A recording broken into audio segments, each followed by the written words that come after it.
Good afternoon, everyone. We'll go ahead and get started. Welcome everyone to our April Phase 2 Advisory Board meeting. I have to make sure I say that correctly because we just had the Phase 1 meeting an hour ago. So we're going to start with the roll call. Stephen? Here. Jason? Here. Diane? Yeah, here. Oh, you're on the phone. I was looking for you, okay. Jay? Here. Tricia? Here. Lisa? Here. And Letitia? Here. And welcome our newest member of the Phase 2 Advisory Board. And Christy is out today, but not a voting member. And we do have additional members that will be joining us later, but we do have enough members here to proceed with this meeting. So we're going to make some modifications because Christy's not here. We're going to make some modifications to the agenda today. So we're going to skip the Sunshine Law review until our next meeting when we have the other members that will be joining us. And we're also the overview of the Motor Smart program. We're going to postpone going over that again because the members here have all seen that, and Letitia's been involved quite heavily on the tax community, so she knows what we're trying to achieve with the Motor Modernization program. So we're going to wait and postpone and do a version of that at a later meeting. So right now, since we do have some changes with membership, we're going to ask that Kristen walk us through the new charter. We made a couple of changes centered around, I guess, the number of members needed to proceed the meeting before.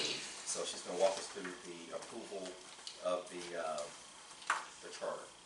All right, good afternoon. I'll try to keep this pretty high level. The advisory board charter authorizes this board.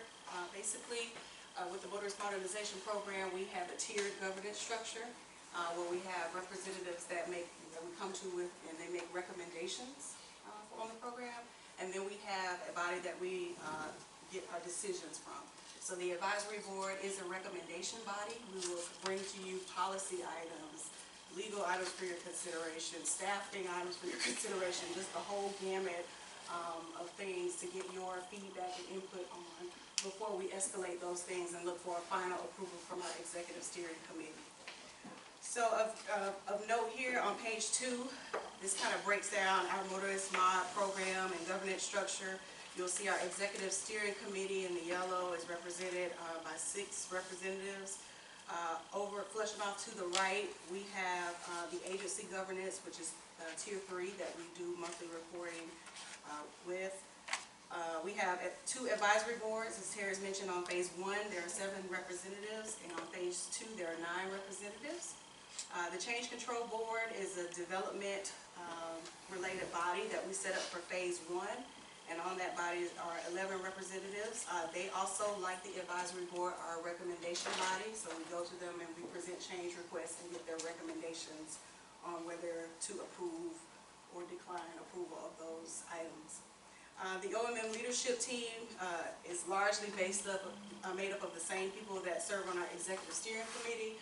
However, we meet with them on a weekly basis versus the ESC, who we meet with on a monthly basis. So for the day-to-day, kind of week-to-week decision-making, we go to that body. And then last but not least is the program team, which is all of the folks here in this room, as well as the partnership that we have with our support services vendor, who is Accenture. Off to the left, we have Ernst & Young as our independent verification and validation vendor, and they report directly to Director Rose of the Executive Steering Committee. Okay. So the next few pages just kind of elaborate on their role in the program. What I'd like to call your attention to on page 5 is the Phase 2 Advisory Board member chart that lays out the 9 representatives. So this is the area that we may change. We have 2 law enforcement representatives, as well as an additional representative from the tax collector office. So welcome, Letitia, to this first meeting. At the next meeting, the 2 additional law enforcement representatives, one from the Florida Sheriff's Association and one from the Florida Police Association, will be joining the meeting. So we just literally got those names of those individuals, so we'll have them included at the next meeting. All right, on page 6, we did revise the quorum requirement for this meeting. It was previously set at 7, but we've reduced that to 5. So as long as 5 Phase 2 members are present, we will proceed with the meeting. And you can be present in person or via the conference line, as Diane is today. That will count to a quorum.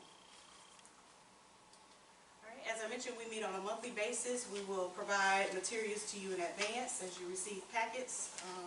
And then at post-meeting, we will prepare the minutes and distribute them as a part of the next packet. All right, and then last but not least, on the signature pages, we will update to incorporate the new members, including Letitia, as well as the 2 additional law enforcement representatives that we are planning to include. We will route this charter electronically for your signature, so don't have to worry about giving us signatures today. We'll set it up and route it to you electronically once we get the 2 newest law enforcement members incorporated in that system. DocuSign. Any questions on this charter? I know it's a repeat for those of you who have been here, so.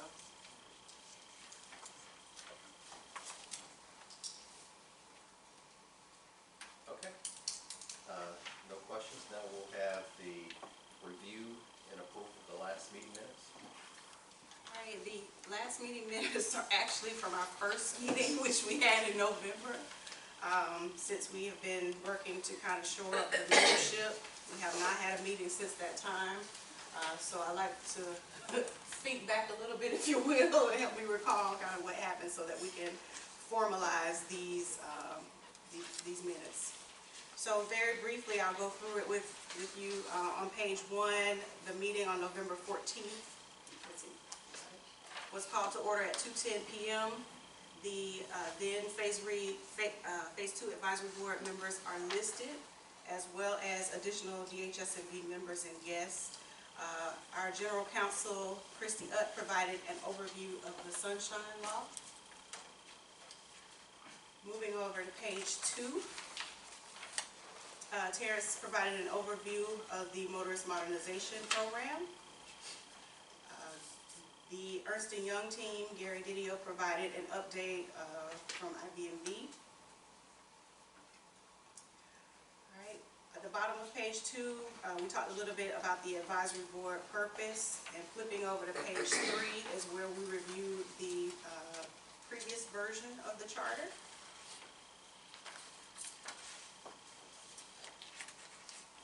Jessica Espinosa and Terrence talked about our requirements gathering process for Phase 2. That is the first phase of this program.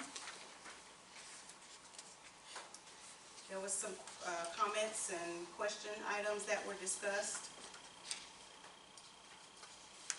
And then flipping over to page 4, the meeting was adjourned at 3:25 p.m. And the then next meeting date of December 12th is listed, and any handouts that were either presented or discussed at the meeting. So really brief. Anybody see any corrections? All right, is there a motion to approve the meeting minutes from November 14th? So moved. Thank you. Is there a second? Second. Thank you. All in favor? Aye. Any opposed? Same sign. Thank you. All right. Next, we have an IBMD update, and I ask that Gary will, first of all, give us like an abbreviated update for those members that are new, because we're probably going to do it again at next month's meeting. So, kind of high-level view of what IBMD does for us, and then he will give us an update on the latest IBMD report. So, Gary? Okay, thank you. So this first presentation is just going to give you a quick overview of our role in the project. And as you can see from the organization structure, we report up directly to the executives for highway safety.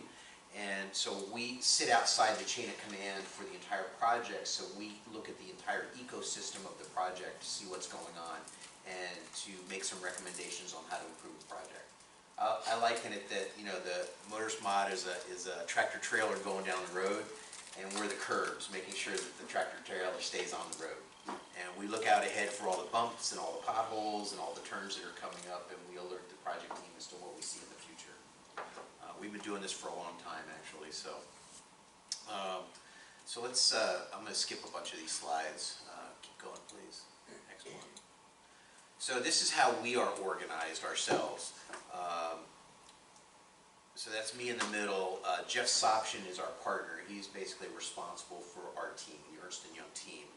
I've got Aline and Colin, and there's some other folks that we have at our local office, as well as some people spread out throughout the country that help us out with a lot of the analysis and the work that we do. And we'll bring various people in as we need. So this is the basic process, our approach. So the Motorist Modernization Program is going along, doing its thing. And we sit outside the program and we observe and evaluate what we see.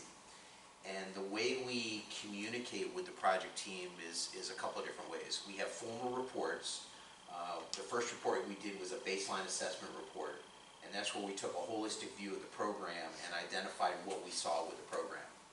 And then every month we update the status of any deficiencies that we found in the baseline report, as well as anything else that we see going on with the program.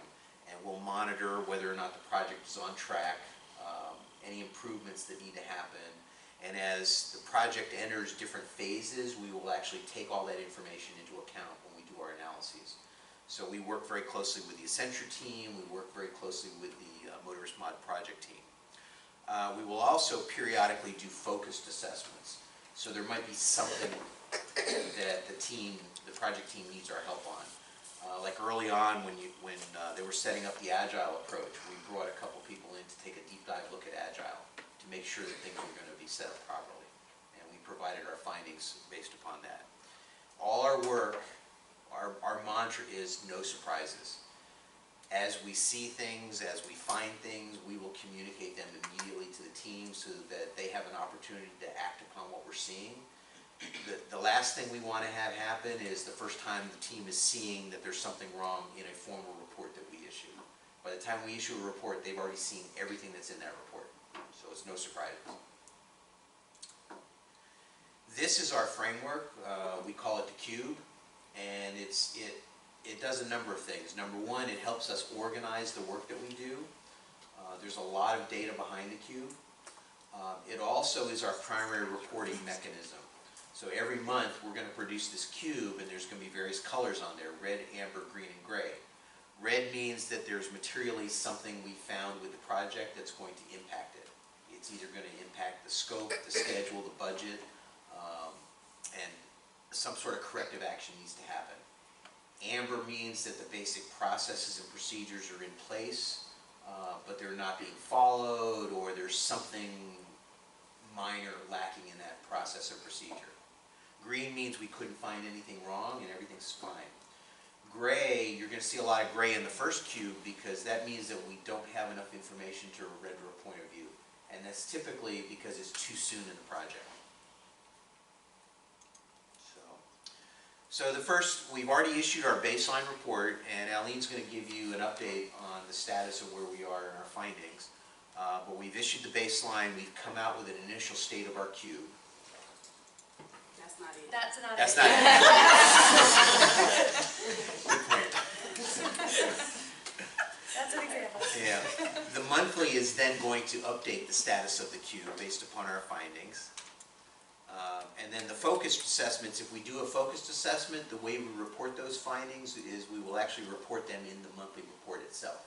So the monthly report is our constant mechanism for tracking things throughout the life of the project.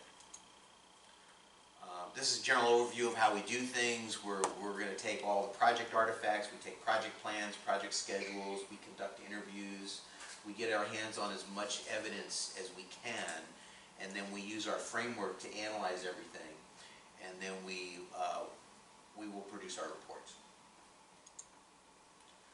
Traceability, this slide is very important because traceability is extremely important. We believe in what we call critical thinking. And basically, when we render a point of view, it has to be traceable to specific data points. It has to be fact-based. It can't be based upon people's opinions. We'll do interviews and people will tell us something, and that might give us an indication that we need to go take a look at something and do a deep dive analysis. But if we can't corroborate what that individual is saying, then it's not likely something that we're going to put into our report, because we have no data, we have no facts to back it up. So everything is fact-based. This is what our typical reports looks like. We have a one-page abstract. You can pull that one-page abstract out of the report and it'll tell you everything that you need to know about that report. It's an elevator pitch. Then from there we have a more detailed executive summary.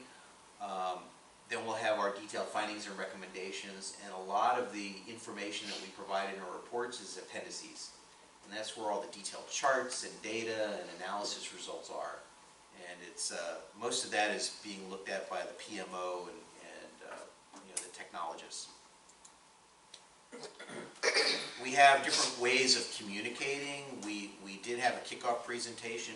We manage ourselves as a project, which means that we have our own project charter. We have our own project management plan, which basically is our Bible on how we operate. We have a baseline schedule that we have to operate under. We have weekly status meetings, and we produce weekly status reports. So we manage ourselves just the way we would expect the Motors Modernization Project to be managed. Lots of communications. So don't need to bore you with that. And these are just some of the things that you'll see. We spend a lot of time looking at the project schedule. We assign a quality score to the project schedule. We will actually use the project schedule and the performance metrics that the project team manages and do predictive analytics.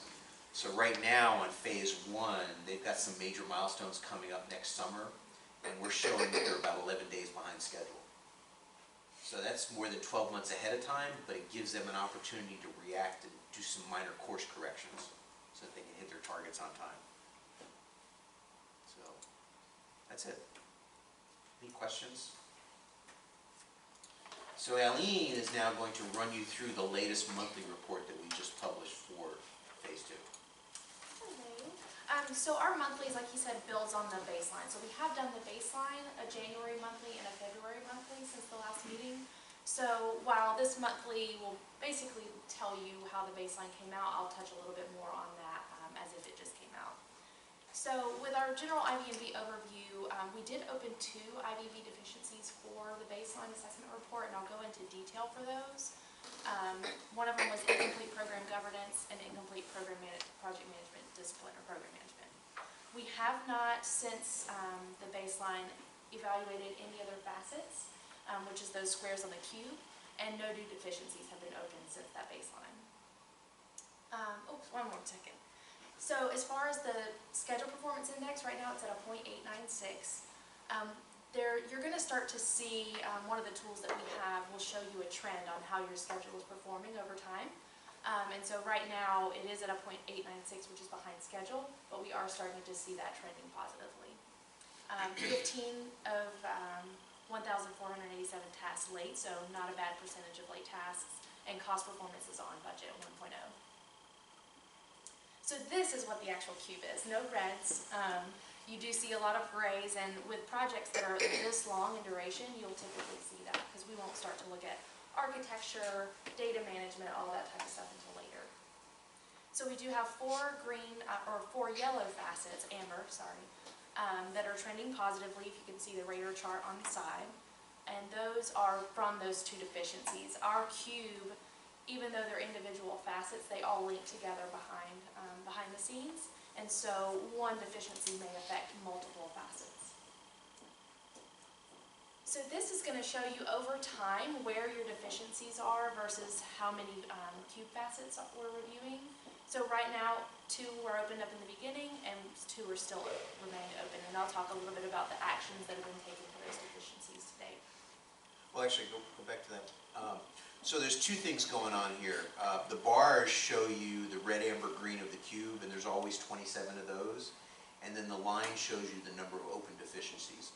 There's not necessarily a one-to-one relationship between the acute facets and the deficiencies because, you know, typically more than one facet aligns with a single deficiency.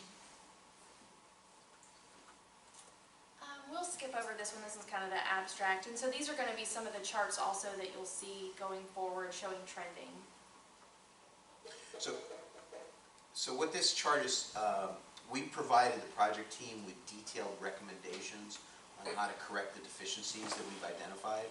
So what we do is this dashboard keeps track of the status of those recommendations. So every week there's a dialogue that goes on between us and the project team as far as what actions they've taken based upon our recommendations, and then we'll opine on those actions and determine, yes, those are appropriate, yes, we can close this recommendation, or no, it's not appropriate, you need to do something extra. And this dashboard gives you an overview of where that is. So this is that chart that I was talking about a little bit before with the SPI. You'll start to see trends. Right now those dots are really close together, but you can see them starting to creep into the green. The green is a kind of established parameters where we would say you're on schedule as long as you're within this threshold. So you can see the project is creeping closer to that green threshold. This one shows you the planned value, how much work you would plan to do in the time space that you're in right now versus earned what you've accomplished. And because the schedule, the SPI is only 0.896, you're going to see a difference between what you had planned to do and what you have completed. There's about 509 hours. I will preface that with, you saw the 1,487 tasks versus 22 that are late. This is a large amount of work, so this doesn't give us concern right now. It's only 508 or 509 hours behind schedule. Go back to that. It's more about trending, watching that trend as it goes on. We're still early in the project and still gathering data points, so this is going to start to show you a really good trend. So what's important here is that blue line, or that blue band up top, that's planned work that's not being completed on time. And right now it's not a big deal because it's a small amount of work, but over time, if that starts to build, you'll end up having this bow wave effect, and now you'll have to crash, what we call crash the schedule, which is basically throw a bunch of resources at it to get that work done. So right now it's not a big deal, but it's one of these early warning indicators to give us a sense of what's going to happen in the future if this isn't taken care of. You'll notice we like to talk a lot about forecasting and the ability to see into the future as much as possible. Okay, so this one, It's just another way of looking at things. So we like graphs. So this one, forecast milestone completion, this is where Gary was talking about taking those metrics and figuring out using some calculations in the background if you're going to hit your milestones on time in the future. So we apply some algorithms to the schedule using the SPI and can forecast whether or not we think that they're going to hit their dates. So as he was saying, for the previous phase, it's forecasting 11 days. Right now, it looks kind of funky, but it takes a few cycles for this to start to show trends, similar to that chart of the green bullseye. So it's going to look a little strange for a little while until the numbers start to level out. So this is getting into the open deficiencies. So some of the, for the incomplete program governance, and I think actually it may make sense to go over the details of it first and then kind of talk about the actions. go down. This one. So there's a lot here. What this one boiled down to was currently at the time the advisory board had only met once, and there was some flux in the members, and as you can see we've got the members back on board and we've had our meeting. So there will be some movement on this one. The other one is that Tier 3 governance that we're talking about in the charter. When they review, we found through the evidence that when they review projects, there's not quantitative analysis on resources that may actually affect the O&M project. So let's say a new project gets approved at that level, and it may take operational resources. There's not necessarily a quantitative impact on, okay, so what's that going to do? What's the downstream effect to our largest project, our priority project for the agency? So right now that one is in review by the CIO. So they're taking a look at those processes right now to figure out how that can be incorporated. So really that just gives you a better understanding of, okay, we know that this is a priority project and that this is the date that we've got planned. If we approve these other projects, which may be necessary, what's that going to do to our overall schedule because we are using the same resources? For any questions on that one before I move on?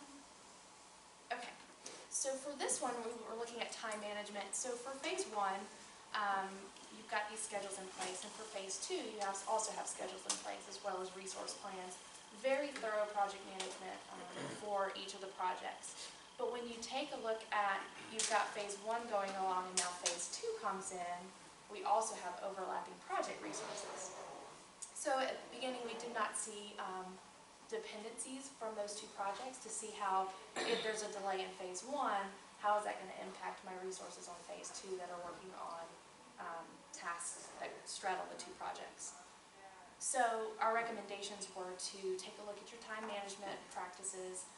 Is there any way for you to incorporate how you can look at the phase one and phase two together on those resources that straddle the two? Also looking at the project schedule, there's multiple ways for you to be able to determine if a resource is over-allocated or if a delay in phase one is going to impact phase two. So we've been working with the project team to identify what works best for them because there are several ways to tackle that. Same with the resource plan, the HR management that you'll start seeing, it's a similar concept. How are you planning in your resource plan to accommodate people that are straddling both projects? So I guess if we can go back up to the actions, we can talk a little bit about those. So for the first one, the charter was established for the advisory board. Now we've got the members here in our meeting, and then we also have the CIO is working on an action plan for the Tier 3 approvals and how those quantitative analysis may take place. And then for the program management discipline, the team has spent a lot of time looking at how can we identify where those constraints are on our resources, and how can we incorporate that into our plans. So you will see updates to the project schedule in phase two. They'll be putting dependencies from phase one into that, so it will be affected if something happens in phase one. And you'll also see their management plans updated for that strategy. Yeah, the good news is this is the February MAR, and the cutoff date is effectively the 1st of March. So this data is as of the 1st of March. We're going to be publishing another monthly report this Friday, and the gauge has moved quite a bit since then because the project team has actually spent a lot of time correcting these deficiencies. So I think we can move down to, are there any questions on the deficiencies? If we can move to the schedule quality. Wanted to make a quick comment on that. Oh, one more second, sorry, if you could back up one more. So this one, what we do is we take critical milestones in the project schedule, use those algorithms to forecast those dates, and so this will break down for those key points in the project, when is it planned to finish and when does our forecasting tool show that it's going to be complete. And so we'll update that as it goes throughout the project. And this is going to be a bar chart showing you those late tasks and how it relates to the overall project tasks. So this is the quality score. I'm starting to think there may be some competition from phase one and phase two because they've got a 96.2. This is an A+. Yeah, No. this is an A+. So, which, we talk about this in phase one a lot, but this is incredible. We rarely see schedules this well put together. 96 is just a great score, so it's not very frequently that we see one that's that high for both project schedules, even though this one's an A or A+ and the other one's an A. Just trying to, foster some competition. So across the board though, from our perspective and from our history and experience in doing this for multiple years, for multiple state agencies, these projects are well managed. And I think that is outside of the budget slides, that's, Yeah, so what we do on these last set of charts here is we take Janice's budget numbers for the spending plan, and then we just produce these charts that break them into specific work streams. any questions? All right, thank you. Now we'll get into the phase 2 update. I wanted to have a quick, we're going to skip the first item there, requirements gathering process. We covered that, of course. We talked about that in some meetings with technical personnel as well, so we'll probably do a very high-level review of the requirements gathering process once the 2 additional law enforcement members join us at the next month's meeting. So we're going to postpone that for right now, and that will be a quick review for some of you. But I did want Laura to give us a quick review of the terms that we use. I don't know if we did that in the very first meeting. I think we passed the sheet out, but we didn't go over it. So we can go through that and just kind of update folks when we say sprints, milestones, and all that kind of stuff. She's going to give you a quick review of that. Okay, hi, I'm Laura Freeman. You should have a Modernization Glossary document. And basically these terms are things that we're using every day. I'm going to kind of jump around instead of doing them in alphabetical order. On the second page, I believe, maybe starts where functionality and stories are. That's one of our biggest ones that we talk about, the stories that we are working on. A story describes a high-level requirement. It basically captures the who and the what and the why. For example, you may say, as a business user, I need the ability to inquire on a customer so that I can locate a specific customer's record. This story basically is that high-level piece that you get all the business rules that you need to be able to do this story. These business rules are linked to stories, and a group of stories make up a functional area. In a milestone, we take all the stories, the functionality, and then we put them into defined periods to be completed. Then we take a sprint, which basically means a 3-week cycle that we've defined based on our agile methodology. We split them up into 3-week cycles so we can work these like a little at a time and actually complete a full story. Capacity is something that at the beginning of each sprint we want to ask the developers and the testers what their availability is so we can calculate the number of hours that we can expect to get done in that 3-week sprint.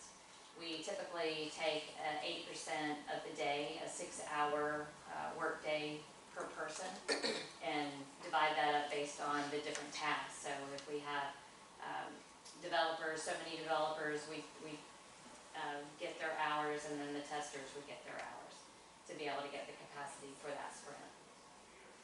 The tasks that we do, basically that's a unit of work, and the developers have several different tasks that they do, and the testers have several different tasks they do. For example, a developer may create a mock-up or create a user interface, we call it a UI.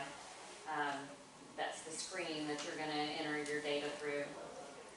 They have that task, they have development tasks, plumbing we call it, functional testing. Somebody looks at somebody else's work just to make sure that that's completed, and then code review to make sure it's all put together in one fell swoop before we give it over to the testers. Then the testers, they have tasks such as gathering data, then they have to write test cases, then they have more tasks of reviewing the test case, and another task of executing the test case, and then another task of final review. So there's all these different little tasks that we have to do within the story to complete it, and we're doing piece by piece to get them done. We of course have original estimates, the hours to complete the task that we guess based on our experience with something. Sometimes it's high, sometimes it's low. We'll have remaining work and completed work. Those are basically complete the task, and then we go on to, let's look at approved and committed. So when we get together, we decide if we're going to commit to a story, and that's the team. The developers and the testers get together to say, okay, yes, we've got this many hours, this much capacity, we can commit to getting this done in this 3-week sprint. If we're not really sure, we may want to approve something if the developers can get it done, but maybe the testers can't get to it. So they may approve some stories. And then of course UAT is user acceptance testing. Testing performed by user groups to validate application requirements that have been satisfied. So you're, let's see, the next thing I want to talk about is burn down. We have a burn down chart that takes all of these stories that we're working on, and every day when we go to stand up and we do our 15-minute discussion on where we are and what we're doing today and what we did yesterday, that sort of thing, we can look at the end of that discussion and see our status of where we are. And we see this diagonal line of, you know, if we're on track or not, and to get into that 3-week sprint. Sometimes it kind of goes flat line, sometimes it goes hard drop, sometimes it zigzags a little, but we really want to see it as a nice diagonal line. Dev status, those are, you know, pretty self-explanatory. We have the not started, dev done. There's real specific pieces to those that, I don't know that I need to go through all those, but the other thing that we do is we meet often to discuss our risks and issues. Risks, and I always seem to get these backwards, but a risk is an uncertain future event that could have a negative impact on the project. Should it occur, you know, it's something that could happen. An issue is something that actually is happening, and it is a barrier or an obstacle to the project right now. And that pretty much sums them up in a nutshell. All right. Any questions? Okay. We're next on the agenda. We have a requirements gathering process, which I'm going to skip. The high-level system recommendations. I'm going to postpone and do that at our next meeting once we get the 2 additional law enforcement folks on board. So we reviewed at our last meeting, and they're over there thanking me now for me not. You all owe me. So they were whispering. So we're going to move first with the project updates, and I'll introduce Nathan Johnson, no relation to Judy Johnson, who is the project manager from Accenture on phase 2. So Nathan? Yeah, thank you, Terrence. So I am Nathan for those of you I haven't met yet. So just on a high level, where we're at in phase 2 is that we're doing requirements gathering, and we're just about completing the as-is system process documentation, as well as we've collected all of the suggestions and ideas from the field, from the different user groups, and we've put those in an initial gap analysis report that shows basically the functionality that's either planned for the new system or not planned, or maybe we need to do a little bit more investigation. So that is a formal deliverable that we submitted yesterday, so that's under review now. So as I mentioned, it's the sum total of all of the current system functionality plus all of the new suggestions and across all the teams we have representation from different groups, and on certain of the teams we have a representation from tax collectors as well. So we're transitioning into doing the to-be process flows and documentation. So what's involved there is figuring out what the new functionality needs to be. A lot of it is moving functionality from the existing system into the new system, which is the Orion system, as well as enhancing with those suggestions and ideas. And so we'll be putting together process flows as well as screen mockups and diagrams, and we'll be writing the user stories that Laura mentioned. So a key output from that activity will be to figure out the size of the number of user stories in the backlog, so that we can make a plan to actually transition into development to figure out how many developers we need on each team, what they're going to be working on, and what the milestones are going to be for the several years of development that happens after. So we did this in phase 1, we'll do this again in phase 2. And then when we do that, we will create, we'll basically elaborate the project schedule that we've been tracking to provide more detail. The schedule we have right now just has placeholders for development. We'll be extending the schedule to provide that detail later. We'll also be updating the schedule to do some of the updates that Gary and Eileen talked about, to update based on some of the findings from their report, to make sure that we've got resources covered as well as dependencies from phase one. In your packet, you've got a report that looks like this. It's a stoplight report. So everything at the top half of the diagram speaks to the gap analysis report that I just mentioned, and then the bottom section is the 2B documentation. So we're just about done with the as-is. The one line where you're seeing some red and some amber is in the area of documenting the existing business rule from source code. So one of the schedule elaborations we're going to do is to break this out into smaller units so we can be more specific, since this is the area that needs a little more focus. So for example, the COBOL analysis is actually ahead of schedule. The Uniface analysis is behind schedule. So as a mitigation for that, we brought on an additional Uniface developer dedicated to phase 2 to help extract some of those rules, and I believe we have a third coming on in the next week or so. So I think that the senior BAs will give specific team updates.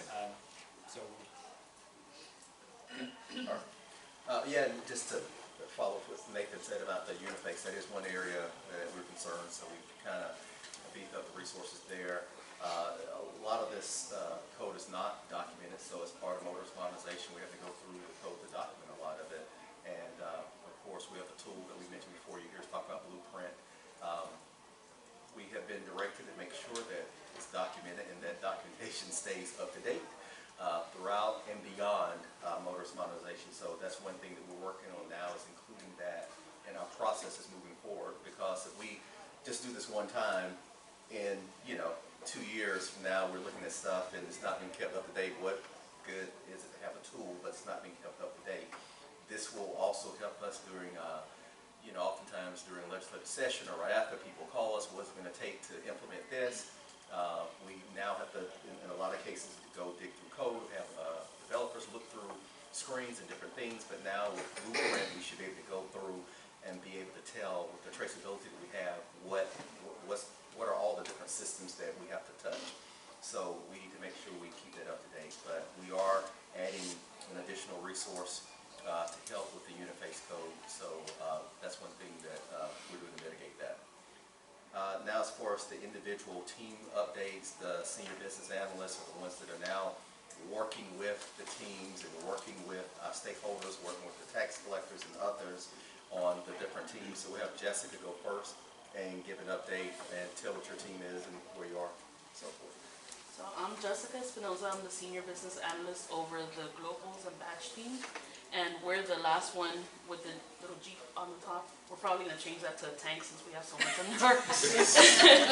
But Globals pretty much means inventory, cashiering, reporting, and some other miscellaneous things. So the things that are considered kind of common across all teams are under my team, and then as well as the batch systems that are kind of common or don't exactly fit under any other team. Right now, you can see we're at 100% for all the as-is documentation, and then we're 50% at the documenting the existing business rules from the code, and that's just because we finished the batch stuff, which is COBOL, but we haven't exactly started on the other business rules, the Uniface stuff. But today we are, actually right now my team is meeting and they're discussing Blueprint, just getting a high-level overview of what that is and what you can do in there, as well as requirements validation, what that means, so that they have an understanding before we start meeting, and then a high-level schedule overview, just to remind them this is where we're at, and this is how much time we have to keep going. And then later on this week we'll start our designing for the to-be processes. One thing I want to mention as well, and I'm probably jumping ahead to some of the stakeholder outreach. This last week we met with Pride. Yes, so we met with Pride, and Pride had come to the building once before back in November, and they wanted to know what our pain points were, just as far as inventory is concerned. And they were back last week, and it seemed like we were having the same discussion again. Just they're trying to understand what exactly it is that we're looking to get from them. So, I mean, Yeah, we're gonna have a checkpoint, sending out an email letting them know here are the things that we discussed, and then we're expecting for them to come back and give us kind of a demo of what they have or what they can offer before you make any decisions on to what the next steps are. right. Really trying to look to them to see if there's anything they can do to help us make the whole inventory process better. So any recommendations from the advisory board, or anything especially from tax collector community, please let us know. We'll be probably reaching out to the your focus group as well to make sure we've gathered everything from them to ensure that when we have those meetings with Pride, we can pass that along and see if we can come up with a solution that help make it better. Yeah, and just one last thing to mention is we do have some tax collector members on our team, and we've had good representation from the tax collector community. They've been involved, and they've been, just participating overall. And just to throw it out there, some of the recent inventory issues we've had, Carl Ford helped a lot, helped me with a lot with. So he's probably well versed in what we went through. All right, so he could we'll probably have bring some Jessica good points to the table. maybe reach out to Carl and see what those items were. Okay, Laura, get that okay? If the IRP, that card there has absolutely nothing to do with the IRP, but I thought it was I was gonna say. I don't even know what kind it is, so just give me one that flips up. We are actually 100% on all of our pieces as well. We have 99 there from last week, but we have since completed. We're actually working to get the deliverable set up for, I think that's coming up real soon. We approved our GAP Excel's step flow to get 100% planned or not planned, decide on what we want to have in a COT system. So if the IRP is working to get a commercial office shelf system, we've actually submitted an RFI back in February, and all the responses were due March 23rd, and we're looking at these folks right now. We had 4 responses back to us, and we're looking to get demos from them. So hopefully over the next month and a half, they'll come in and give us a demo, and so we can kind of move forward with the direction we're going with a system that's going to incorporate IFTA, IRP, audit, and everything that we can possibly throw at them.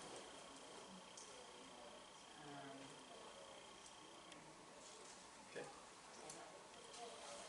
Any questions for Laura? All right, CT. I'm Kathy Thomas. I'm the Senior Business Analyst over the Title and Registration team.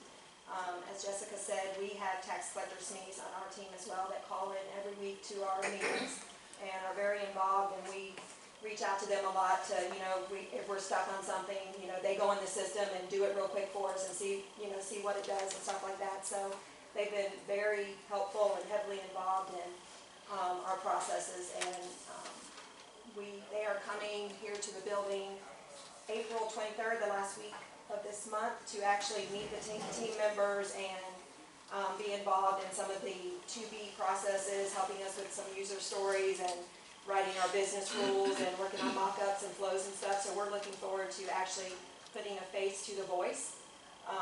So I think Jessica's got her team's coming in, and we have a whole agenda scheduled for the week. So I think they're traveling on Monday and Friday, but they'll be here actually working with the teams on Tuesday, Wednesday, and Thursday. Our title team meets on Mondays currently from 10 to 12, and we have a 2 to 4 slot that we're going to be probably utilizing pretty soon when we start our 2B. As Nathan said, we're all transitioning from our as-is to our 2B now. So we're taking all the suggestions and ideas that we received that we went through with the team and marked planned or not planned. And we're getting ready to start writing user stories and, creating what we're gonna be developing. So we're working on that, and everything's going good. And as CT said, tax collectors personnel coming up, that they will participate. It'll be a normal week, except for probably start the day with some coffee and donuts, which I normally don't provide for folks. But we will do that, and then we really want them to see the process that we go through. They've been participating on the phone, but it'll be quite interesting having them go to, I guess, stand-ups and some of the other things that we do for this whole process. So we're looking forward to having them participate for titles registration and for inventory global miscellaneous as well. And we have Felicia Ford is out today. You have Felicia's update for dealer services? Yes, they're meeting a couple times a week as well. They finished their as-is also, and they are starting to do their process flows for their to-be, going through their suggestions and ideas. We're kind of like all in the same spot right now.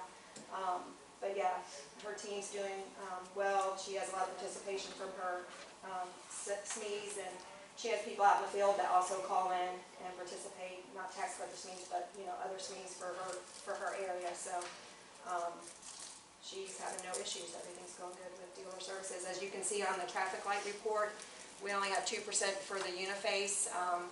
We have started it, but that's one of the teams that... Yeah, she stuck that in there to get it off of red. Yeah. But it's pretty close to just getting started. But yeah, that's like Nathan said, it's a lot. So we're trying to get that done with all the teams. But other than that, everything's going good for dealer services. Okay. Last but not least, certainly, Judy Johnson. Good afternoon, my name is Judy Johnson. I'm the senior BA for the My DMV Portal Fleet Services team. That's our green Maserati there. Our team is also responsible for modernizing the current high-speed and the newly brought to life kiosk systems. That would also fall under my team as well. My team, we completed our as-is documentation a couple weeks ago, and we've actually started into our to-be designs. We've completed our work. The first functional area we tackled were stops, so customers will be able to log into the new portal and see any stops they have associated with their customer or vehicle records. And there are a few stops that they will now be able to clear in the portal as well. The next functional area that we're currently working on is the My Motor Vehicle Services, registration services. All the existing functionality that is currently in virtual office will be there, but we're also adding 2 new transactions, replacement of plate and also the replacement of a decal. And the customers will also be able to update their insurance information at the time of renewing, as well as, like we talked about, replacing plates. So those also include changing to a new specialty plate or what have you. So the team is moving along well and trying to stay on target. And one of the things that we're investigating at some point is when we get the approval, is the issuance of a mobile driver's license that we're looking into as well. That will be in that team as well. Okay, so Kathy, are you over title name registration? Well, I worked for the tax collector for 26 years, Oh, so your plate's pretty full. I would agree with that, yes, ma'am. so I have to be nice to her. Yeah, you better be. Okay. All right, financial review, Janice? I think the last time we met, we were just in the process of signing contracts, so those contracts have been officially executed. Our program staff for project services is with Accenture, and our IB&B obviously is with Ernst & Young. What I did in this quick PowerPoint is just to provide some information on Phase 1 and Phase 2. Some of you haven't been involved in Phase 1. But phase 1 and phase 2 go through an LBR, or legislative budget request cycle, and we have been fully funded right now on phase 1 through 2018-2019. This year we'll be submitting our LBR for 2019-2020. So the total budget for phase 1 roughly works out to about $36.8 million. For the current fiscal year that we're in 17-18, our budget was $9.8 million, and through March we've spent $6.7 million. All of our OCO has been spent on computers because we have a lot of developers working in our group, so we're constantly adding computers to our inventory. We've spent approximately 72% on contracted services. Contracted services would be IBMV, it would be Accenture, it would be any staff aug that we bring in.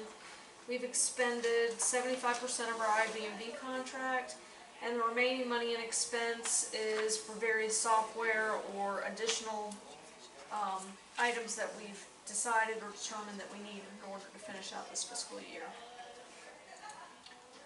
For phase 2, we were fully funded for 17-18, and we are fully funded for next year, for 18-19. So in this upcoming LBR request, we'll be requesting the $8.4 million for 19-20.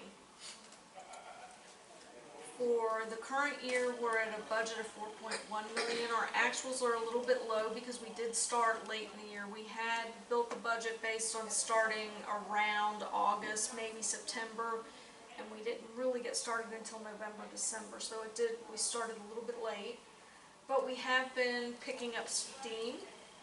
We have expended quite a bit of our fiscal year to date. What we have budgeted for those couple of months, we've spent. For the outstanding 3 months of the fiscal year, so for April, May, and June, we will be expending about $1 million each month. So we have a lot of expenses coming in. We have a lot of deliverables with Accenture and IBMV that we'll be seeing those dollars go down. Fiscal year to date, we're at a variance of less than 0.01%, and month to date is 0.17% on the variance. So next month, the month after, you'll see those numbers go down. And that's it, unless you have any questions. Okay.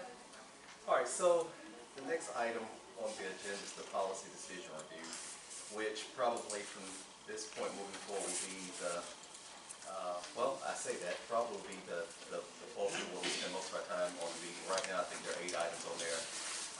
One of the things that we have to do, if you notice that with the revised board, there's like a balance of law enforcement.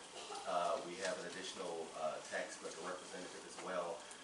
Because what we have to do and what comes up in a lot of the teams, especially with titles and registration, is we have to balance customer service versus, preventing fraud.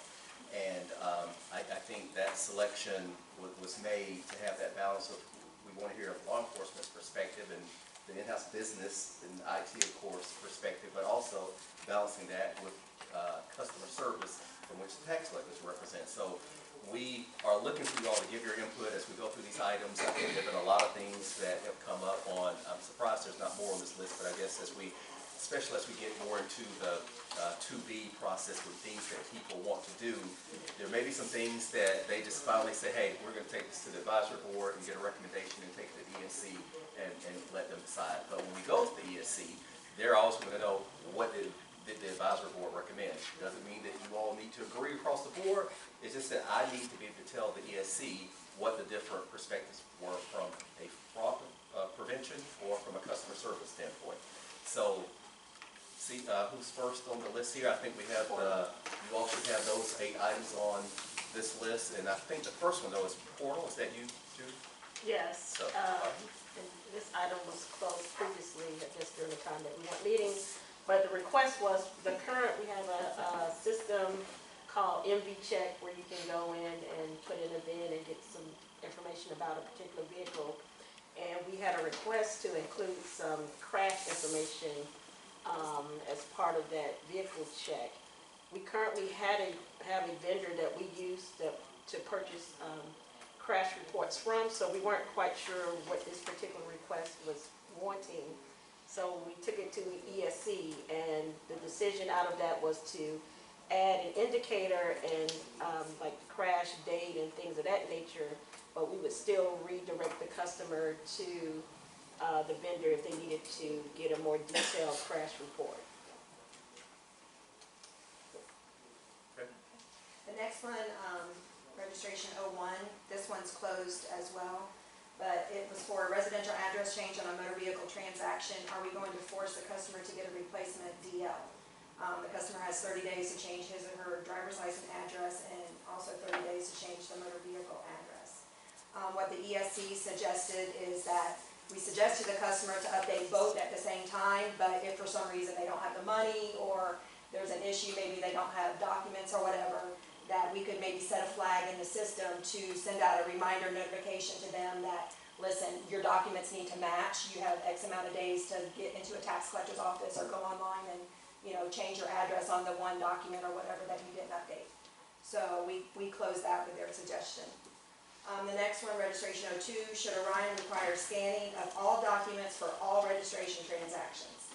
Alternatively, scanning would be required for certain types of transactions only on a base-by-base basis, pretty much by certain rules that we write them in the new system. This came up, like Terrence said, fraud issues.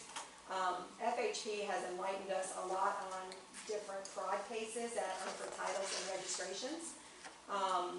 So this came up for as the ESC wanted us to get like special reasons why they would want this done, you know, to scan documents on registration.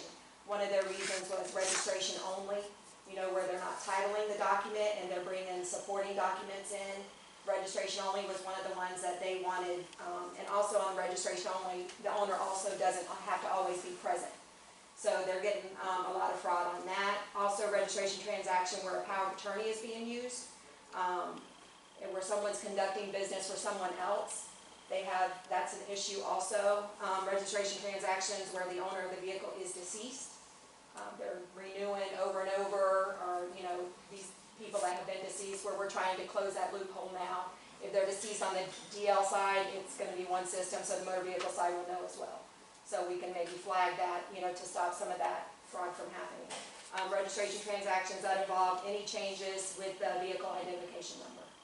So if they're doing some type of registration and they're going in and changing the VIN for whatever reason, that's an issue too. So I think from what FHP is saying there is not necessarily on everything, but on certain transactions where we know there could be, you know, some kind of fraud committed or whatever, or supporting documentation, you would scan those items. So, wait, we didn't have, you're not moving to the next one, right? Okay.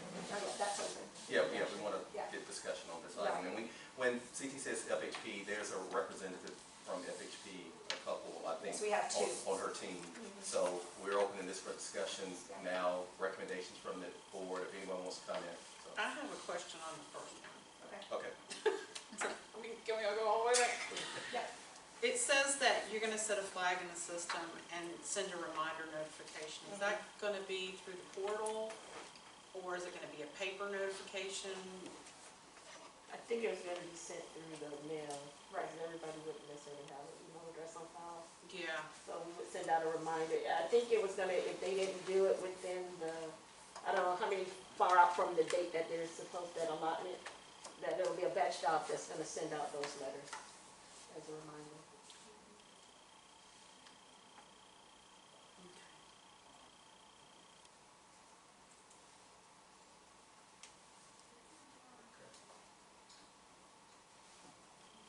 So are you ready to move on, please? Yeah. So any discussion, any recommendations, the one that CT just reviewed about the scanning of all, Are you talking about at the time the transaction is processed, like we do a driver's license now, you're gonna lay that on the scanner and scan that right into the record then?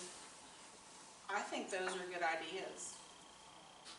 But do you agree case-by-case basis or all transactions? Because the issue was, what are you going to scan on a renewal? I mean, if insurance is required, maybe you could scan the insurance card, but if it's just a clean renewal, I mean, not, what is there to Even scan be is really. scanning if it's on file. Right, Right, that's what they're saying. I think as needed.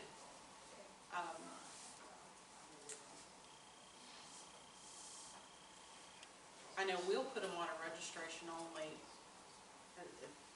to, if we need to write to their lien holder for their title. right. And we don't even have them come back to the office. I don't know if you all do that or not. So I think you need to give us the leeway to know when to scan and not scan. So transaction based. I have a question. Documents, have you guys identified what documents that you're wanting to include with that record? As far as scanning? Yes. Well, just like they said, like if you do a registration only for like an out-of-state lien holder, maybe you would scan the out-of-state registration as supporting documentation. Anything where like they're gonna do no title transaction or like the power of attorney, if they're in, you know, representing someone using a power of attorney, you could scan that into the record. And there's been some talk about, just in general, just to, as an aid, like for particular transactions, there's gonna be a checklist. For certain types of transactions, you have to present certain forms of documentation or types of documentation. So as part of that, building those business rules and based on which type of transaction you're doing, you can also identify those things that they're required to submit and other things that may be submitted as well. And that could also drive what things need to be scanned or based on what it is that they're doing. Would a person's identity be involved with that? Possible. So if they're required to perhaps this, like, show us some type of identification document, then you would require, depending on what it is, right? So if it's a Florida license, they already have one, we might not need to scan anything, we just verify that the DL exists in our record. But if it's somebody who's coming from another state or from another country and purchased the vehicle, then you would want to be able to scan either the passport or the out-of-state license or something to show their identity. I think this is gonna vary a lot depending on the transaction and where it came from. It might be a boat trailer and it might come from a state that does nothing, they don't title them, they don't register them, and it's sold with a bill of sale. So, I mean, it could be a wide range of documents that we would be scanning to these types of transactions. But I think you should be able to see them. And I think that's where, you know, we can put, when we're writing our business rules, transaction based, those off the wall things. Another thing we talked about also is like the forms for like military plates where they have to show their, you know, DD 214 or whatever, and or their specialty tags where they have to have the military form to prove they're, you know, a paratrooper or whatever. So those type of forms we would scan, you know, stuff like that. So any supporting documents or anything like that, that's what I'm thinking, you know, specialty plates or military forms where they have to prove. I think that we're gonna be able to identify probably a certain list, but Right. then we're gonna have this other category that could contain all Right. kinds of stuff. Right. When you were asking about the person, were you concerned about them being to identify themselves or the fact that we were capturing and scanning that? No, it was just a question, since you brought up a power of attorney or any documentation that was not the original, I guess, registrant. That's where I was asking. So the recommendation from, I know this is one that you all went back and forth in the team a lot, you decided to bring to the advisory board. What you submitted here is that for certain types of transactions, I know at one point there was all transactions, but you all Right. finally settled. The recommendation from your FHP team members were, you all finally settled on certain types of transactions. Right, Okay, yeah. and The so the specific- recommendation from the advisory board is that you all okay with certain types of transactions, which I guess later on we'll have to come back and identify what those What those are. transactions will be and bring that back to the board. And that was also the recommendation from ESC, you know, special, specific transactions, you know, where you have those supporting documents where you have something to scan. That's, you know, you would think we might need backup for this. All right. Okay. The next one, should comments be mandatory on all registered registration and title transactions, or just the ones that require additional supporting documentation, like proof of military status. This kind of goes with the one we just talked about. So here was this recommendation, again, was this customer service versus fraud again? Yes, this was a fraud issue. Having comments mandatory, we brought this to ESC, and they wanted me to reach out to the tax collector SMEs on the phone, because my concern was it's gonna really slow the transactions down. Having worked on the counter, that's just something else you have to do. I did reach out to all of the SMEs, and I got the same answer from everybody, that it would slow the process down on the counter, you know, having to put comments in for every single thing. They kind of said, I also talked to them about the scanning thing, they kind of said the same thing.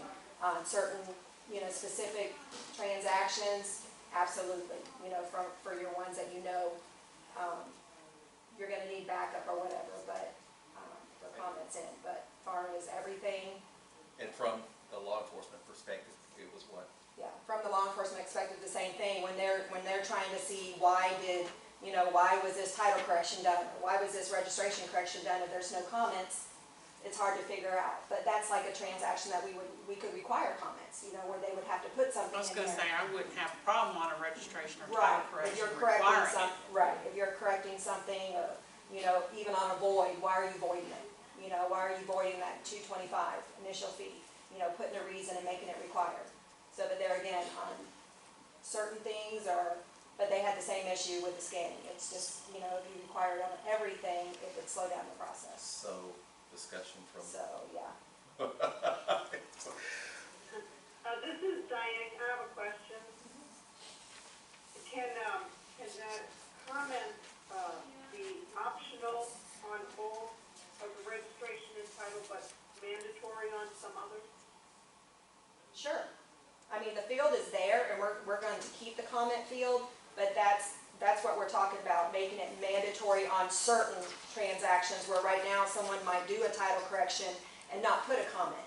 So, you know, if the paperwork's being approved, or later on that is part of a fraud investigation, there's nothing in history to show why that was done, that transaction was done.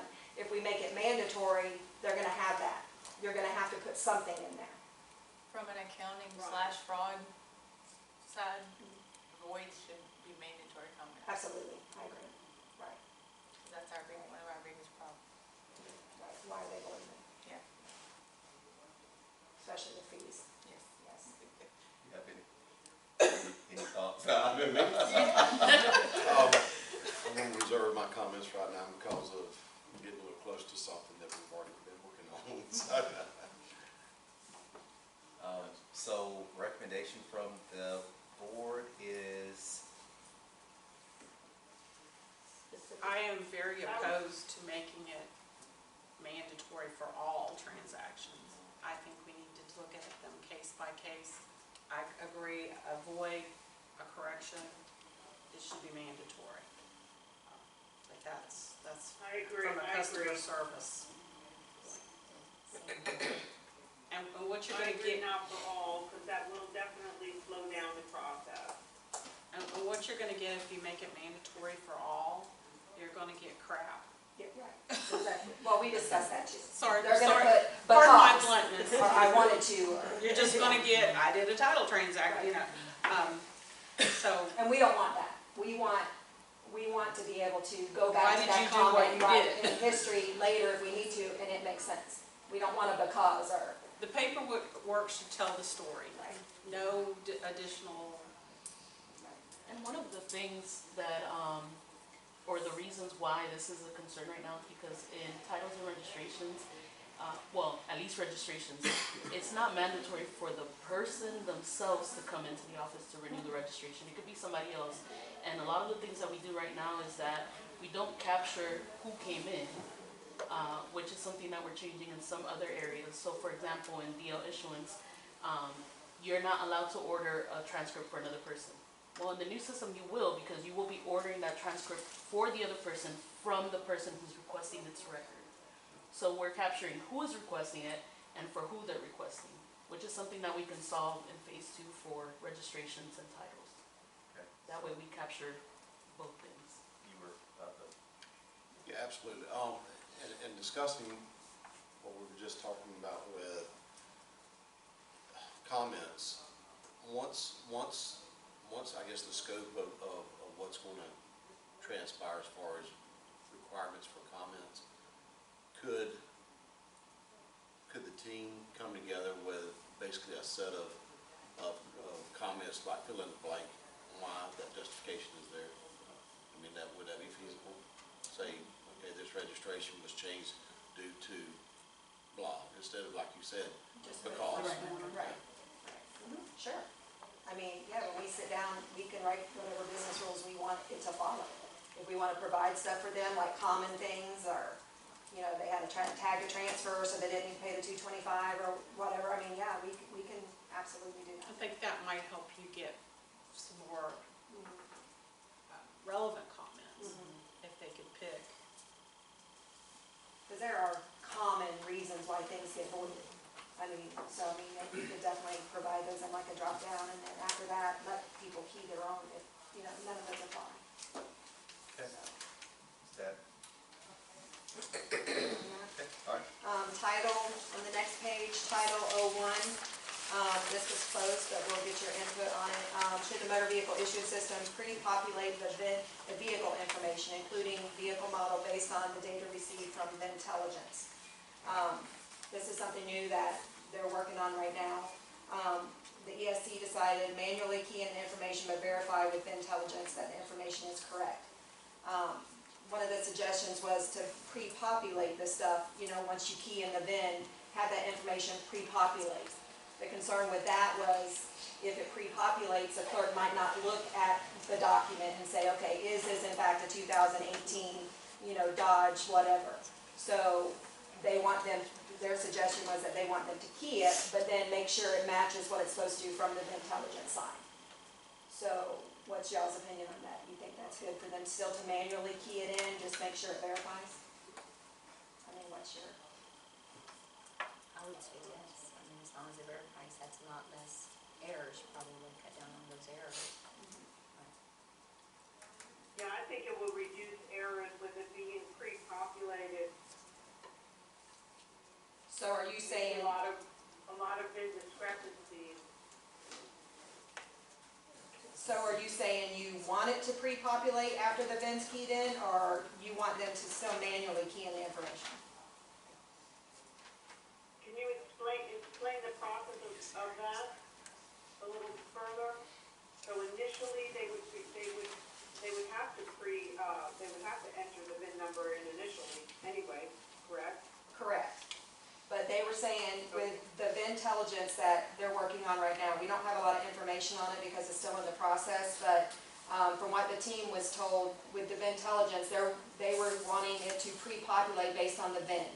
So you key the VIN in, and then there's certain numbers, letters, and so forth in the VIN that knows what the year and the make is. So pre-populate that information that it can, and then them just verify it on their documents versus keying it manually. I like to pre-populate, because it's gonna save me. It's going to save you keystrokes. We're gonna have some interesting meetings, right? And that was a recommendation from the Tax Collectors Conference and some of the office visits we had. So that's. Do you know if that VINtelligence also, does it link with the Invitus as well? It's not a link. We would still perform the Invitus checks. It's just the decoding of the VIN. That way I couldn't make a Chevrolet a Ford or. As Mr. Samuel said at the beginning of this meeting, that you know, we have to balance very carefully service and theft. On a investigative aspect, criminal investigative aspect side, I like the idea. I really do. I love the idea, and to help reduce time dealing with the transaction. Me personally, I kind of feel like we're not there just yet, you know, in this time frame of technologies. And if we, I I'm leaning toward manually key it in simply because that's gonna make sure that it's, what's provided to you is what you're trying to get approval with. I get what you're saying, then I can't say, well, that's what it put in there. Ma'am, You're saying, if I did something, I'm gonna say, oh, that's what it put in there. It pre-populated for me, that's why it was there. Right, and I simply get his because, point. I mean, we can all sit here and distinguish between a Dodge, Chevrolet, Ford, you know, Maserati, Lamborghini, Porsche, whatever. But if we have to manually key in the make, the color, the year, or make, model, year, then we are decreasing other aspects of where the thefts are occurring. And you're also paying attention to the document in front of you. Correct. So, yeah, that three-tier I agree. system. I think with a better understanding of what that VIN intelligence is, I think I'm now opposed to the pre-populated. Because, yeah, then the system is just filling in that information. Somebody changed the color, the numbers are representing something about that vehicle, and someone changed something, you know, we're not paying attention to that. We might lose sight of that. Could it be that we,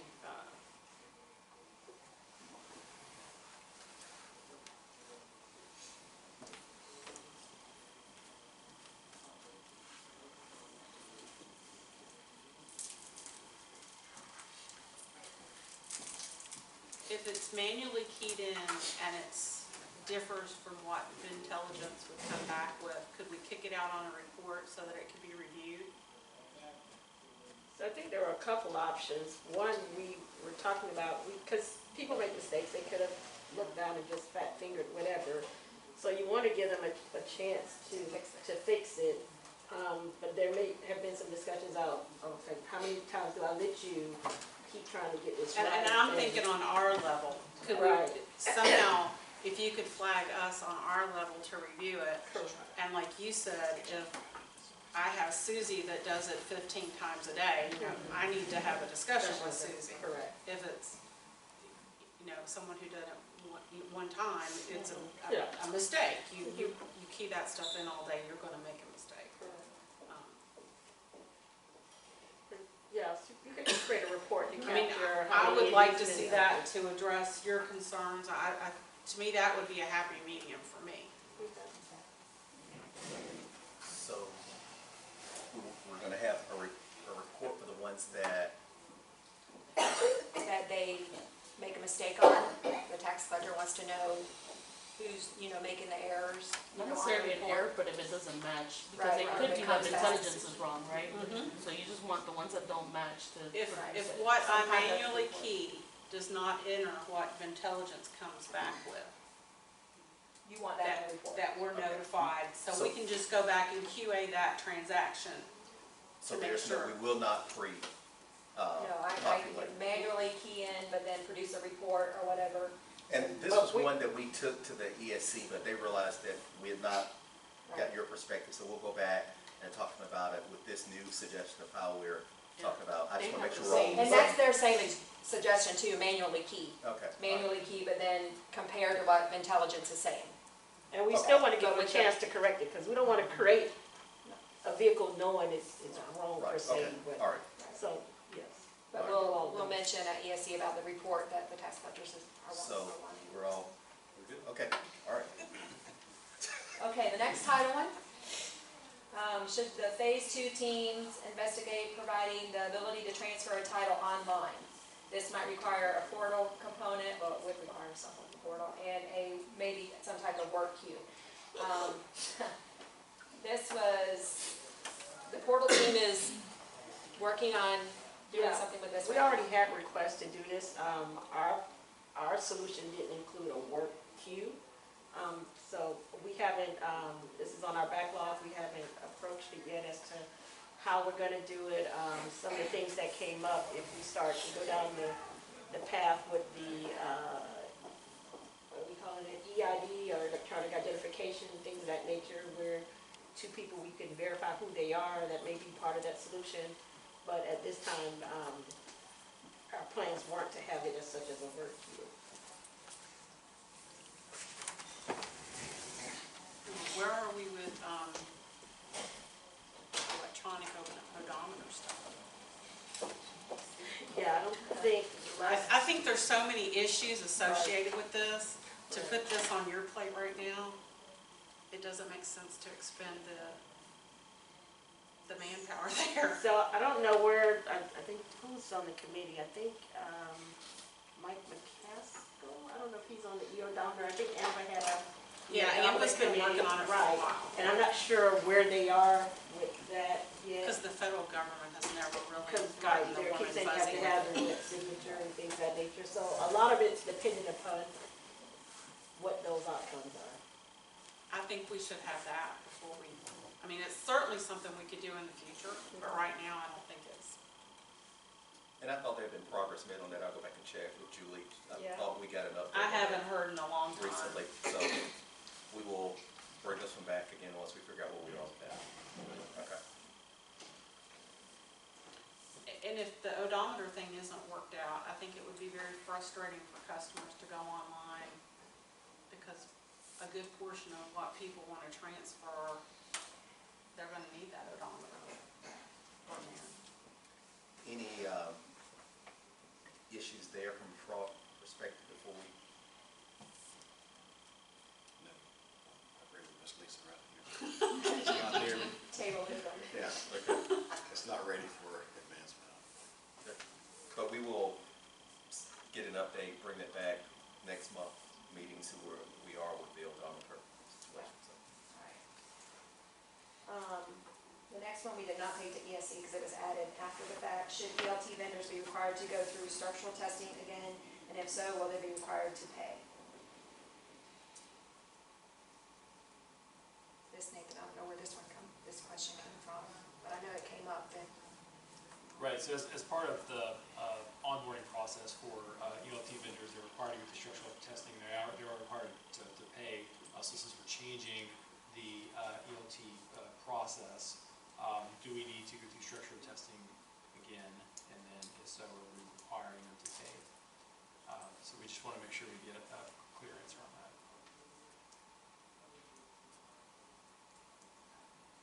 That's out of my wheelhouse. Yeah, I think we probably take that one. That's us. Yeah. So we can take that one. All right. And then the last item is inventory 01. Should the department continue using decals and GDCs? And this came about because we were talking about how to manage that inventory in our team. There are other states that don't use decals and GDCs, and when we brought this to the ESC, it was more like, whoa, hold on, this is legislative and we can't really say yes or no right now. I think there's more research to be done, and our team is looking into what other states are doing, how that works, what legislative processes they have in place to be able to say, yes, we need them, or no, we don't need them. But again, this will remain open for quite a while until we have more information. Do you guys have any opinion or recommendations on this? Excuse me, are we referring to registration decal? Yes. Okay. I've got rebuild decals on my brain right now, sorry. I would think he would have something to say. Yes. My new best friend there. I'm sorry.